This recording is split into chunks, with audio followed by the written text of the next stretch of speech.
Welcome back to A View to a Grill. I'm Johnny. Today I'm going to show you how to maximize the flavor of your boneless, skinless chicken breast. I'm going to show you how to get penetrating flavor from a marinade and how to make sure that you have the perfect crust on the surface, because we're actually going to use a dry rub as well. To do this, you start with any rub. Today I have this chicken rub. And all you want to do is take a look at the label and see what the ingredients are. And as you can see here, this is an herb-based rub. So knowing that, I'm going to make an herb-based marinade. I'll just head over to the herb garden and grab some sage, oregano, and thyme, and a pretty good amount of it. And now I'll just start putting my marinade together. I'll get the chicken rub that I showed you earlier and get about 2 teaspoons of that in a Ziploc baggie. And next I'll need about a half a cup of lemon juice and a half a cup of olive oil, along with some soy sauce. I'll get all of those into a Ziploc baggie, and then I'll twist the baggie up at the top and shake vigorously.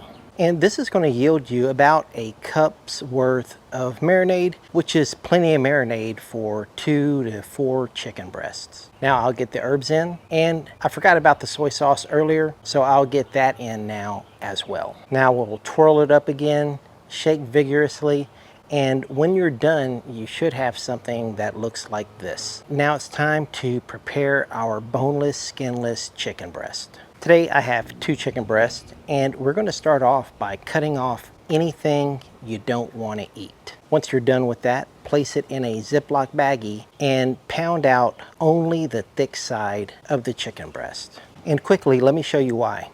If you look at the chicken breast that I've already pounded out, it is a nice, uniform, even thickness, as opposed to the chicken breast on the right, which I haven't pounded out yet. It still has a thick end and a thin end. If you pound out your chicken breast so that they're a uniform thickness, it means that they will cook more evenly. Once you have your chicken breast pounded out, it's time to get them into your bag of marinade. And when you put them in your marinade, go ahead and move them around a little bit in there, just so that you know that your chicken breast all gets in contact with the marinade. And when you're done, you should have something that looks like this. Now, once you have it in a bowl, just in case it leaks, you can put that in the refrigerator, and we want to marinate this for at least 3 to 4 hours.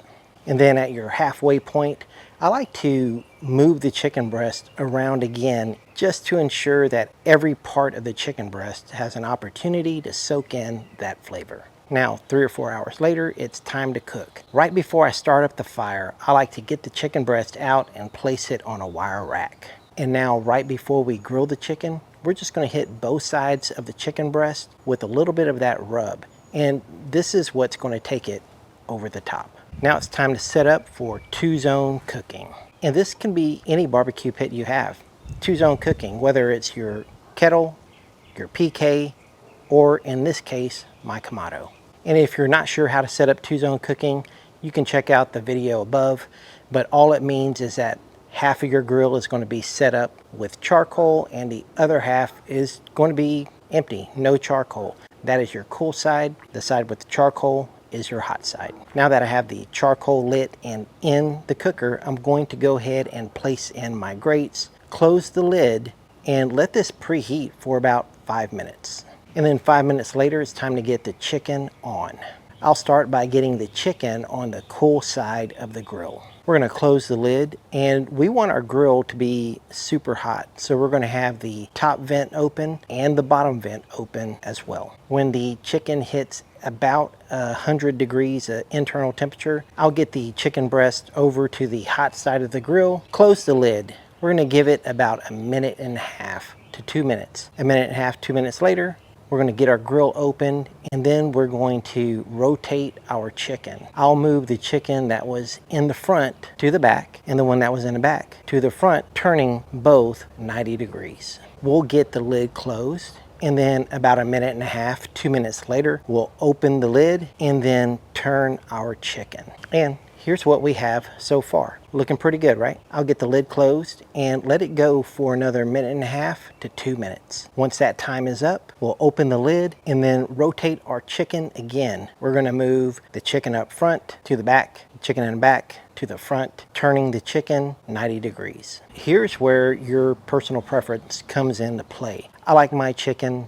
done. I won't remove my chicken until it reaches 165 degrees of internal temperature. Now we're going to have carryover, and that's going to get us to the 170 degree-ish mark. If you like your chicken done at 165, then you're going to want to remove it before it gets to 165. Let's say 160. Then that'll get you up to that 165 mark.